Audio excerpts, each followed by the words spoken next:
4 dari 6 jemaah yang meninggal dunia akibat kecelakaan bus umroh di Arab Saudi merupakan satu keluarga. Selain menunaikan ibadah umroh, satu keluarga yang terdiri dari ayah, ibu, dan 2 anak ini berencana akan merayakan Idul Fitri di Tanah Suci.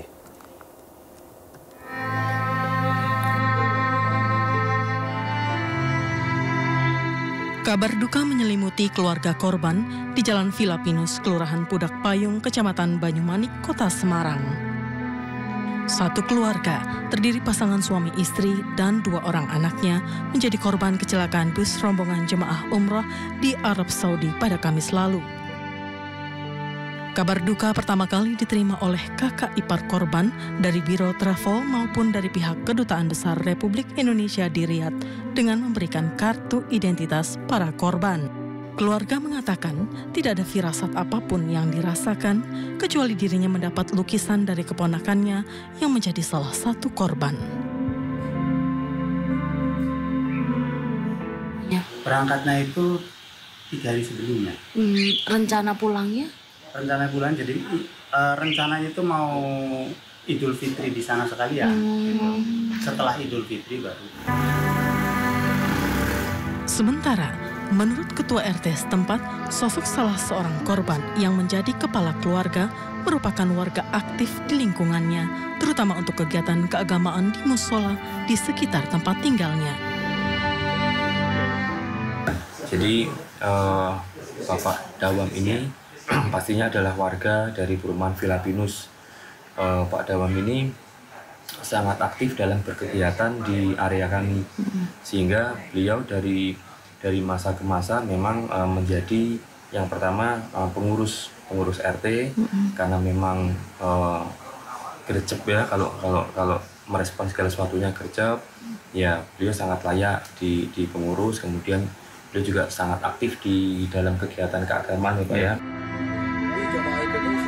Seperti diketahui, bus rombongan umrah yang mengangkut warga negara Indonesia mengalami kecelakaan hingga terbakar di Wadi Kudait, Arab Saudi pada Kamis waktu setempat.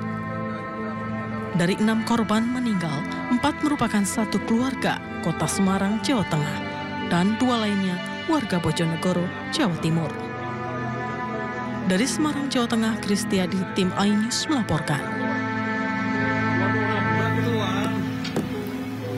Sementara itu, Menteri Agama mengungkap pihaknya telah berkoordinasi dengan petugas setempat terkait kecelakaan bus jemaah umroh WNI di Arab Saudi. Menteri Agama juga menyebut 6 jemaah umroh yang meninggal rencananya akan dimakamkan di Arab Saudi.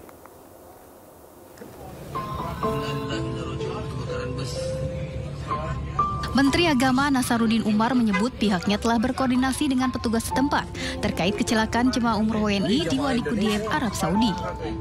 Dari 20 rombongan orang di dalam bus, 6 orang meninggal dunia, 13 orang mengalami luka-luka, serta 1 orang selamat. Jenazah yang telah teridentifikasi rencananya dimakamkan di Arab Saudi, sedangkan para korban lainnya mendapatkan perawatan di rumah sakit Arab Saudi. Ya, kami tadi sudah koordinasi dengan petugas kita di sana ya. Konja juga sudah tangan. Dia dari Madinah menuju ke Mekah. Kecelakaan di antara Mekah Madinah ya. Yang pasti tadi itu ada 6 orang meninggal, ada 13 orang luka, ya ada yang selamat juga. Mayatnya sedang di rumah sakit dan sudah ada koordinasi dengan keluarganya. Kemudian travel dari Bekasi. Informasi Kementerian Luar Negeri menyebutkan bus rombongan mengalami tabrakan yang menyebabkan bus terbalik dan terbakar saat perjalanan dari Madinah ke Mekah. Dari Jakarta, Esra Ambarita, Yudi Perdana, Dias Triawan, iNews melaporkan. Informasi lain, pemirsa, kantor redaksi media Masa Tempo kembali mendapat teror hewan mati setelah kiriman potongan kepala babi yang ditujukan kepada salah seorang jurnalisnya. Redaksi Tempo kembali dikirimi paket berisi bangkai tikus. Oke, itu di dalam itu.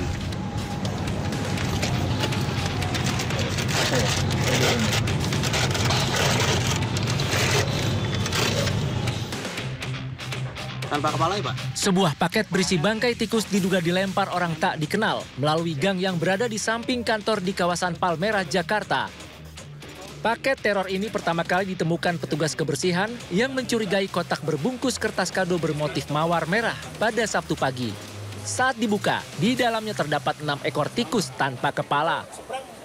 Menurut saksi, bungkusan ini dilempar orang tak dikenal sekitar pukul 2 dini hari. Hari ini kebetulan siang tadi datang tim dari Bareskrim yang memfollow up laporan kami pada kemarin ya, hari sebelumnya kami lapor ke Bareskrim untuk teror pengiriman kepala babi. Nah, hari ini tim Bareskrim datang dan sekalian aja kami sampaikan bahwa hari ini juga ada kiriman teror lagi, yaitu kardus berisi kepala tikus yang dipenggal kepalanya. Yang dari hasil penelusuran kami, paket itu dilemparkan dari samping gedung dan sudah kita lihat berdasarkan kamera pengaman di sini, barang dilemparkan pada pukul 2 dini hari.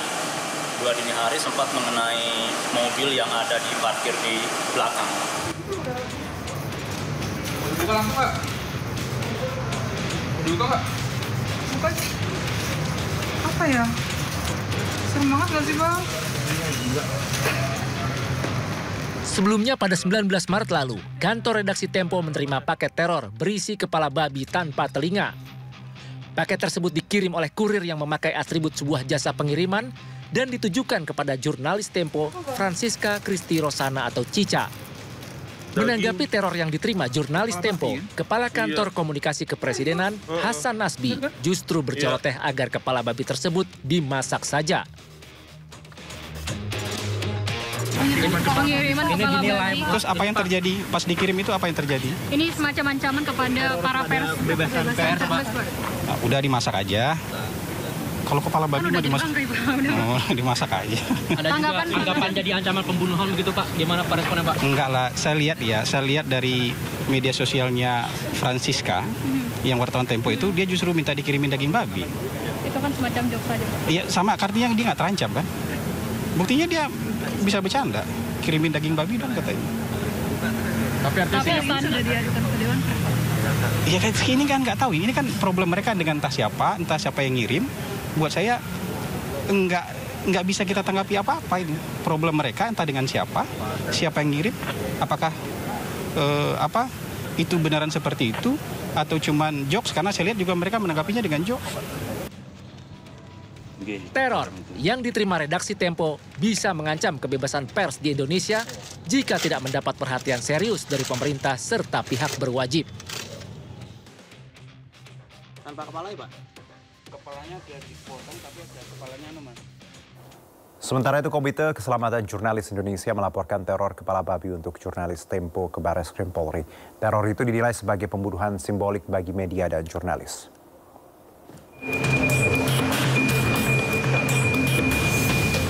Komite Keselamatan Jurnalis Indonesia atau KKJI melaporkan teror kiriman kepala babi terhadap jurnalis Tempo ke Bareskrim Polri.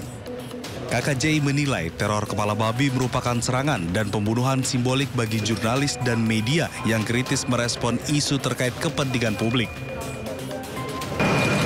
Pengiriman paket kepala babi ke